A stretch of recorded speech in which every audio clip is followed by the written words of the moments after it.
우리가 너무 유명하게 즐겨 묵상하고 또 우리가 말씀 시간에 설교 시간에 여러 번 들어서 잘 알고 있는 그런 아주 유명하고 은혜로운 말씀들이 그 전체 맥락, 다시 말해서 어떤 상황에서 예수님께서 말씀하셨는지를 이렇게 사뭇 적용해서 생각해 보면 더 깊은 은혜와 주님께서 이런 상황에서 이런 의도로 말씀하셨겠구나라는 것들이 생동감 있게 다가오는 것 같아서 저는 오늘 말씀을 묵상하면서도 너무 감사하고 기뻤습니다. 오늘 38년 된 병자, 우리가 베데스다에 있었던 일을 우리가 너무 또 잘 알고 있고, 또 오늘 주님께서 하시는 여러 행동의 원칙이랄까, 그걸 이제 같이 생각해 보는데 이게 같은 맥락에서 이야기하고 있다는 점이 저는 굉장히 마음에 와서 깊이 닿았습니다. 무슨 말이냐면 38년 된 병자를 치유하신 주님, 그런데 앞서서 말씀드렸듯이 병자가 나았다라는 것도 놀라운 일이었지만 그게 안식일이었다는 것 때문에 더 많은 사람들에게 알려지게 되고, 그리고 소문이 확 퍼지게 되었다라는 점에 주목하게 되었습니다. 38년 된 병자는 자기가 깔고 있던 자리를 들고 간 것 때문에 그랬고, 예수님께서는 그 38년 된 병자를 안식일에 치유하셨기 때문에 또 사람들 가운데 설왕설래하게 되었던 것이지요. 그러니까 사람들은 그 38년 된 병자를 보고 저 안식일인데 저 자리를 들고 걸어가는 게 저거 일 아니냐, 안식일에는 일을 안 해야 하는데 저거 일 아니냐, 이렇게 또 보는 거고, 병 고치는 것도 예수님께서 병을 치유하여 주신 것도 저거 일 아니냐, 왜 안식일에 예배하는 것 말고 또 다른 걸 하냐 라는 것 때문에 지금 주님께 딴지를 이렇게 걸고 있는 것인데, 그런데 주님께서는 이 일과 사람들 가운데 일어난 이 갈등을 통해서 하나님이 말씀하시는 일이 무엇인지, 주님께서 6일 동안 창조하시고 일을 쉬셨다라고 할 때 하나님께서 그날의 안식일에 안식하셨던 때에 보여주셨던 하나님의 일, 하나님이 하신 일이 무엇인지 그 의미와 방향을 주님께서 오늘 본문 말씀을 통해서 보여주신다라고 싶습니다.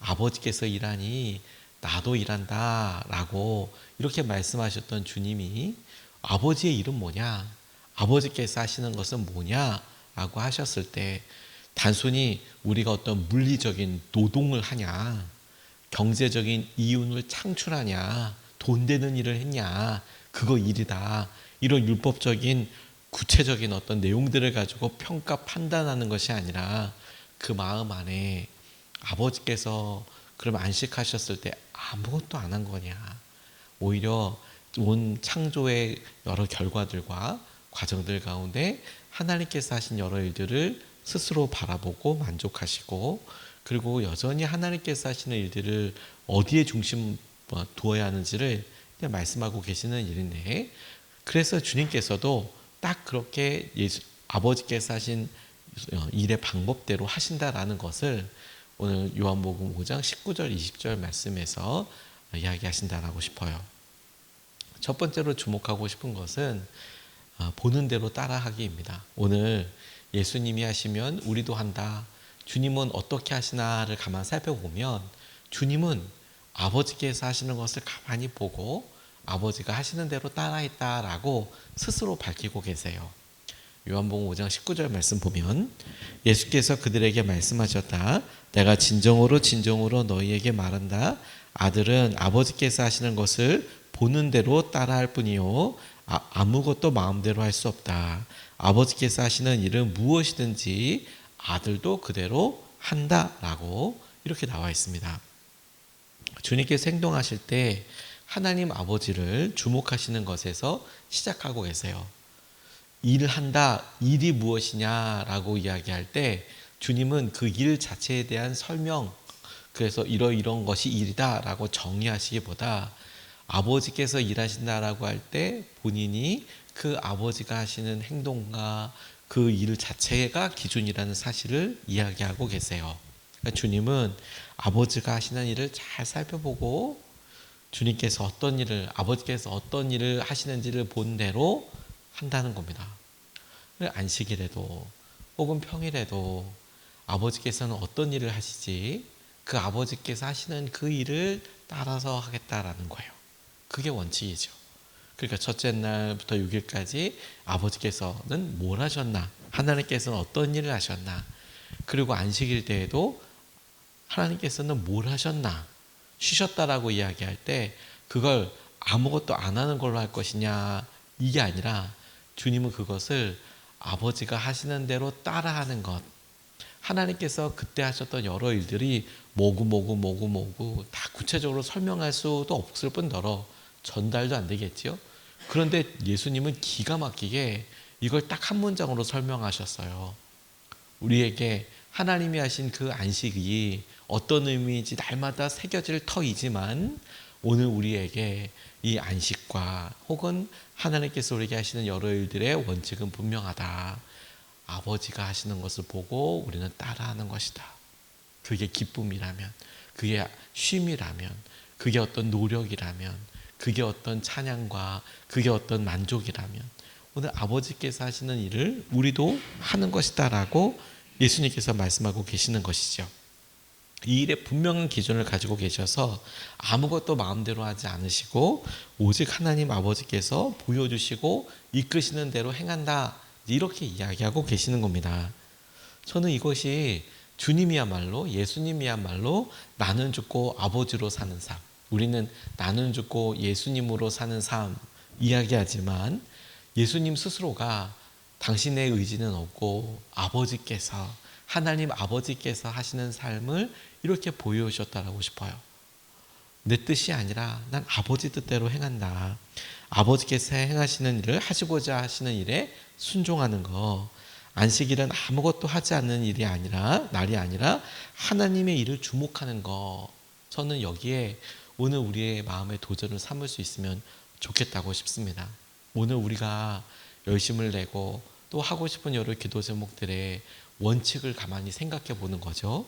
어떤 사람은 그 일의 결과라고 할 수 있는 어떤 성취, 어떻게 돈이 되고 혹은 어떻게 유익이 되고 어떤 기쁨이 되고 이렇게 생각하는 것도 있겠지만, 근데 우리들의 이 일에 대한 평가는 하나님은 어떤 일을 하셨고 그 일에 우리는 어떻게 동참했지, 그 일을 마음을 다해 중심을 두고 쫓아가는 삶, 따라가는 삶, 우리의 목표가 되었으면 좋겠습니다.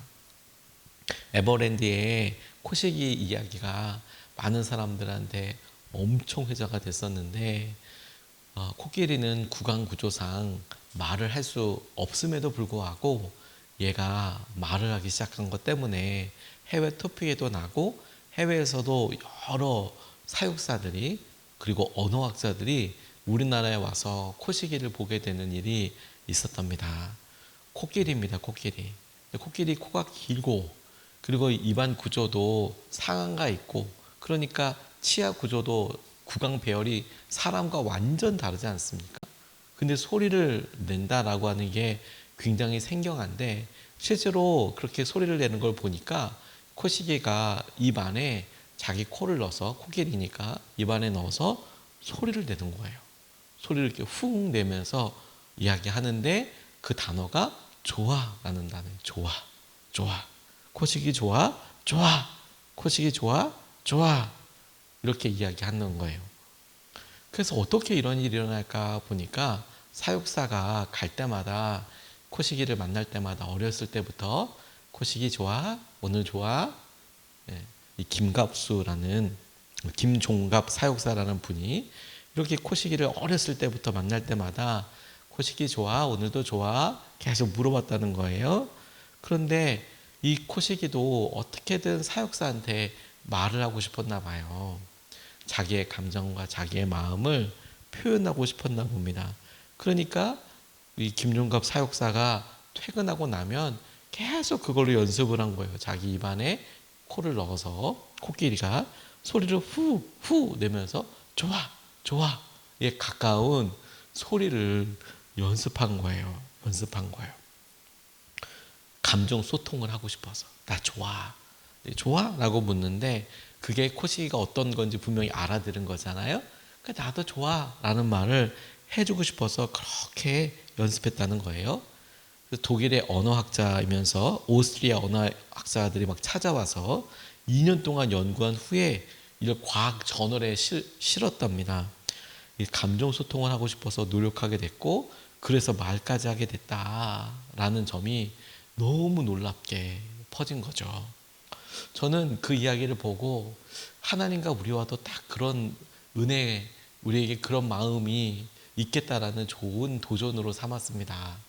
우리가 하나님 하시는 일을 잘 보고 그 하나님께서 하시는 일에 감사를 표현하기 위하여 하나님께서 하시는 일을 기쁨으로 순종하고 따라가는 일에 대하여 우리가 노력하고 또 흉내내보고 따라가보고 순종해보면 코끼리도 말을 하는데 우리도 하나님과 똑같은 예수님과 똑같은 그런 행동과 예수님도 알아차릴 만한 아니 모두도 알아차릴 만한 그런 믿음의 행동들과 모습을 하는 날이 올 거다.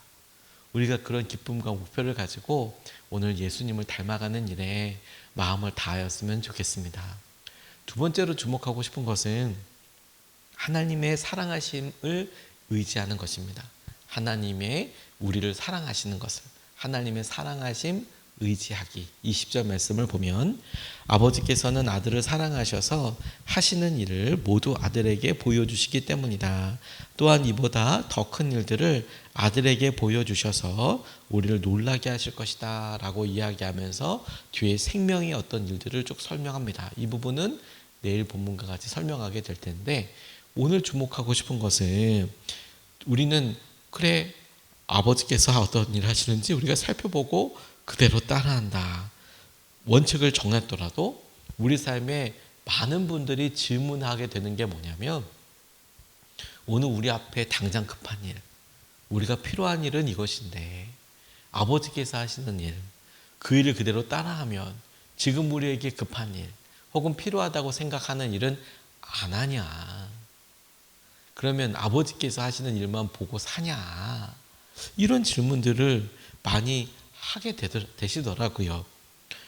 주님께서 가지고 계셨던 확신은 뭐냐면 아버지께서 반드시 하시는 일들을 아들에게 보여주신다는 거예요.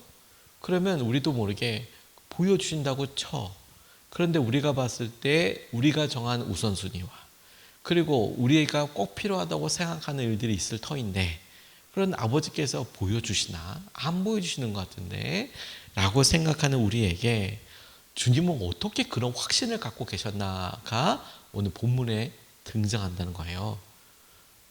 예수님께서도 당신 앞에 있었던 여러 일에 밥 먹는 것부터 시작해서 일상에 꼭 필요한 일도 있었을 거고 그리고 본인께서 하셔야 될 일들이 있지 않았을까라고 조심스럽게 추측하면서 주님은 전혀 그렇게 얘기하지 않으시면 아니 아버지가 하시는 대로 따라갈 거야. 그렇게 해도 돼. 그러면 삶은 어떻게 되고 계획과 우선순위는 어떻게 되나를 질문할 때 어떻게 예수님은 거기에 이렇게 확신을 갖고 계시나. 그 확신은 아버지께서 당신을 사랑하신다는 것에서 오는 확신이었어요. 다시 말해서 주님께서는 아버지께서는 내가 하시는 일을 내가 앞에 내게 필요한 일들을 아버지께서 하시는 일들을 반드시 보여주셔 라고 믿는 것은 믿음의 영역인데 뭘 믿느냐 보여주실 거야 라는 믿음보다 나를 사랑하시니까 아버지는 나를 사랑하시니까 반드시 보여주셔 반드시 나와 함께 하셔 내가 만약에 약간 어리석어서 못 가더라도 주님은 나를 2번, 3번, 4번, 5, 6번이라도 알게 해주실 거야. 그런 확신이 어디서 온다고요? 사랑하시니까 아버지가 나를. 예수님께서 당신께서 아버지가 하시는 일을 보고 나는 그 일을 따라해. 아버지께서는 아들에게 반드시 그 일을 보여주셔. 어떻게 확신을 갖냐고 물으시면 아버지가 나를 사랑하시니까. 주님께서 갖고 계셨던 믿음의 놀라운 핵심이자 중심이자 본질이 어디에 있냐면 아버지와의 사랑. 아버지께서 나를 얼마나 사랑하시는지에 대해서 확신을 갖고 계셨기 때문이라는 겁니다.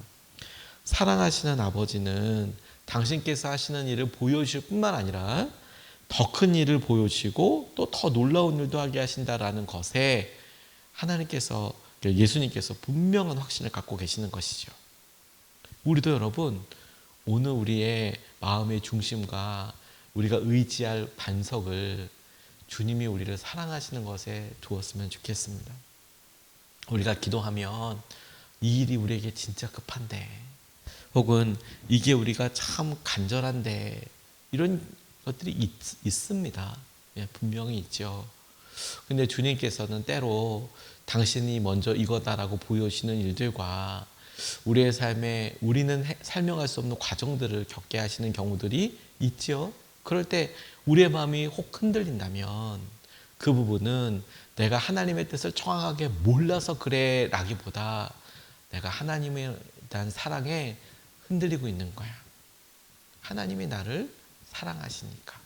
하나님이 나를 사랑하시니까. 우리가 부모 자녀와의 관계에서 이미 이와 같은 일들을 여러 번 경험했습니다. 우리가 이사를 가게 될 때, 사랑하는 자녀들이 어릴 때, 혹은 우리가 어렸을 때 우리의 부모님들이 우리를 저 떼어놓고 가야겠다, 이렇게 상상이라도 하십니까?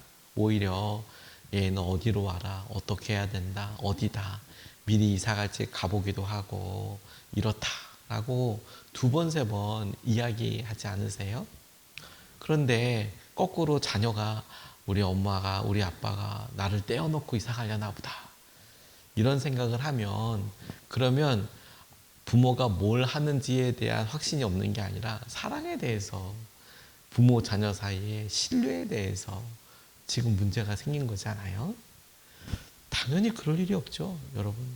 아버지께서 나를 사랑하시니 당연히 알게 해주시고 당연히 이끌어 가시고, 그러니까 하나님의 음성을 듣는다, 하나님께서 어떻게 말씀하시는지 그 음성을 알아듣고 그걸 쫓아가고 싶다라는 삶에서 제일 중요한 믿음의 확신은 내가 지혜가 있어서, 영적으로 분별이 있어서, 깨달아서 그때그때마다 정확히 알아가는 것 중요한데, 그게 첫 번째 가장 영순위가 아니고, 어떠한 경우에도 주님은 나를 사랑하셔.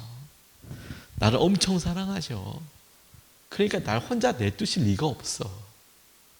내가 견당하게 하나님께서 나를 두실 이유가 없어. 왜? 나를 사랑하시니까.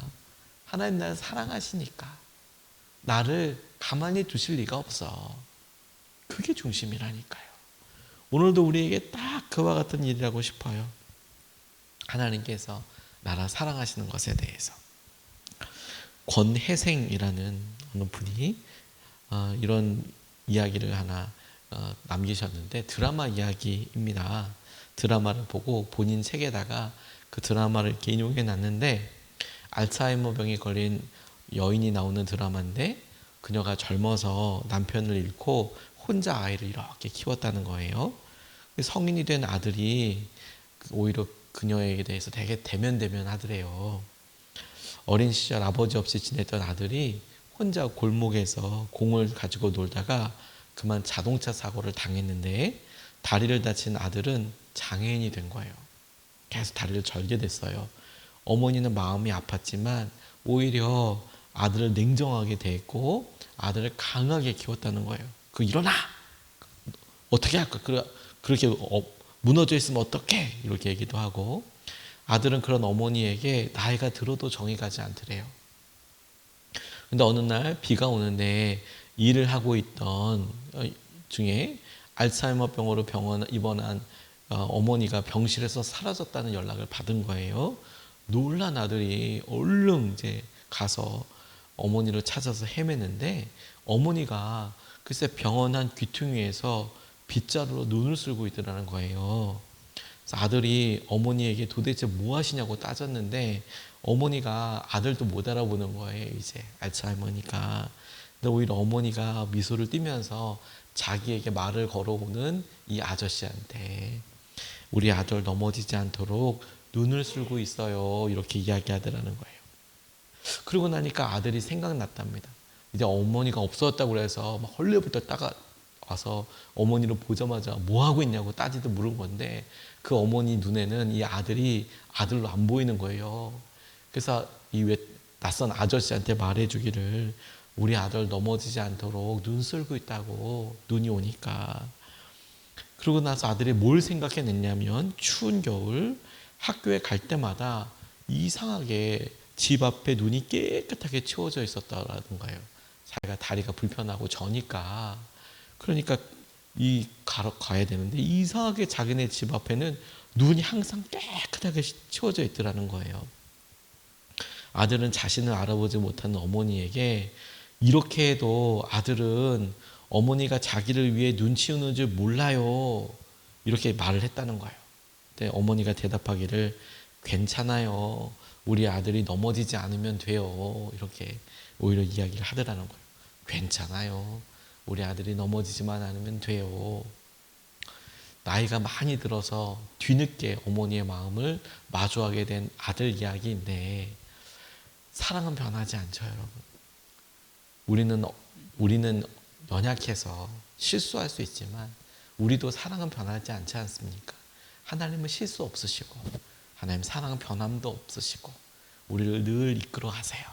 오늘 우리가 하나님의 음성을 좇아서 따라갈 때 우리가 의지할 바는 우리의 능력도 아니고 우리의 영적인 민감함도 아니고 우리에게 오래 하셨던 약속도 우리에게 중요하겠지만, 하지만 우리가 가장 중요하게 의지하고 우리의 마음을 가득 채워야 될 유일한 것이 있다면 아버지께서 우리를 사랑하신다는 거예요. 주님께서 우리를 사랑하신다. 그 사랑에 의지하여서 오늘 주님과 함께 동행하며 주님과 함께 기쁨으로 나아가는 하루 되시기를 주님의 이름으로 축복합니다.